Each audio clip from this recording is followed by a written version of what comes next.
This is Buzz Burrell talking with Krissy Moehl, famous ultra runner. Thanks for coming, Krissy. Thanks, Buzz. I don't know if famous, but I've been around a long time. You've been, well, you didn't, of course we've known each other a long time. You used to be so the new kid on the block, but that's not quite true anymore, is it? No, I get to be the old sage now. But you still just won a 100-mile race in China, Goldie Gong. Mm-hmm. But I think a lot of people do not realize that not only did you win the two biggest 100-milers in the world, Ultra Trail du Mont Blanc and Hardrock 100, but you had course records on both of those. Mm-hmm. That's a remarkable achievement. But what I think you're really known for is being nice. That's what people say. Nice Krissy, oh yeah, she's really nice. How about Krissy Moehl? Oh, she's really nice. Is this true? Are you really that nice? You really are going to ask me this. I am going to ask you that. I think I like to be with people. So right. I'm an extrovert. I've done all those Myers-Briggs tests. I like to be around people. And so it pretty much serves you well if you're nice to people. That's true. So it's not an act. You truly are nice. I like to think so. My boyfriend might say different, but I think I'm pretty nice. All right. Well, we're in a complete agreement. Okay. So you won UTMB 15 years ago, so now truly are a veteran. So what's changed, and what are you seeing now is different than when you started? I think there's a lot of changes. The ones that excite me is seeing more and more women coming up in the sport, and more younger people coming up in the sport. When I got into it, I was 22 years old when I ran Chuckanut.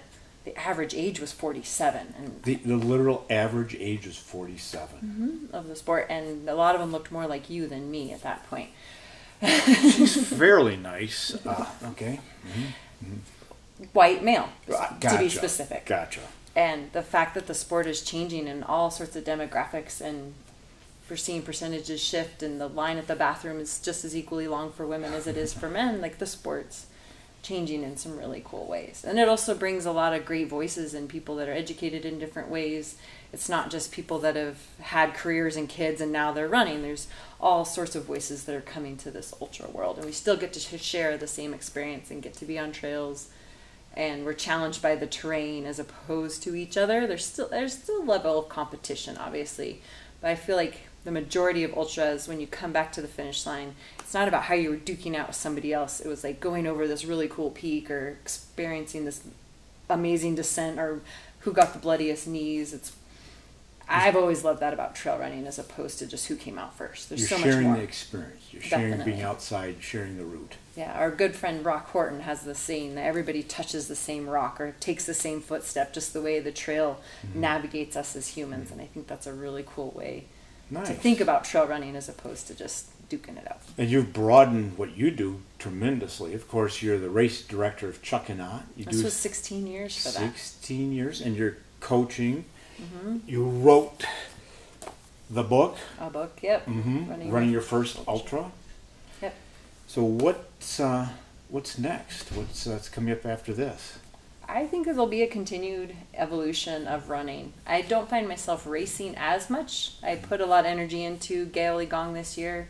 I got to do a really cool adventure running from my door to the top of Mount Baker, Bellingham to Baker, we call it, or back door to Baker.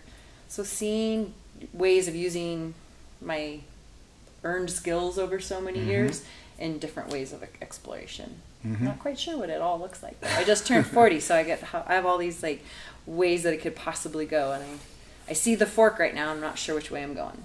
Well, you're a master, so you're going to keep doing some races. Possibly. You just did an FKT on backdoor to Baker, and still going to continue coaching and race directing. Coaching's probably my coaching and race directing, but coaching right now is really speaks to my soul. I love working with athletes that are just finding their way into the sport, and that doesn't matter what age they are and whether they're running a 5K or a 50 miler. I really enjoy that newbie mentality. Maybe because I've gotten myself further away from it, having 18 years in. I like that spark that comes with what's possible and helping them figure out what they can achieve. Nice. Well, what is the one sentence or one thought you'd like to impart for someone who is getting into the sport? Oh, I have so many. Read the book. Smile is my first Smile. one. My mom taught me to smile at my very first race because when I ran Chuckanut, I was 22 years old, and if I didn't look with it, she was going to pull me out of the event. So every aid station I came in smiling, and I've been known as I mean, what a great way to be known, right? Uh-huh. But it was all to make sure I could stay in the race. So Right. you can fake a lot by just, not fake a lot, but you can convince yourself of how well you're doing or not by what you express to the world. So if you can find it within yourself to find a smile, you can probably get through a little bit more than you thought. Excellent. Find a way to smile. Well, Krissy, thanks very much. Really appreciate it. Thanks.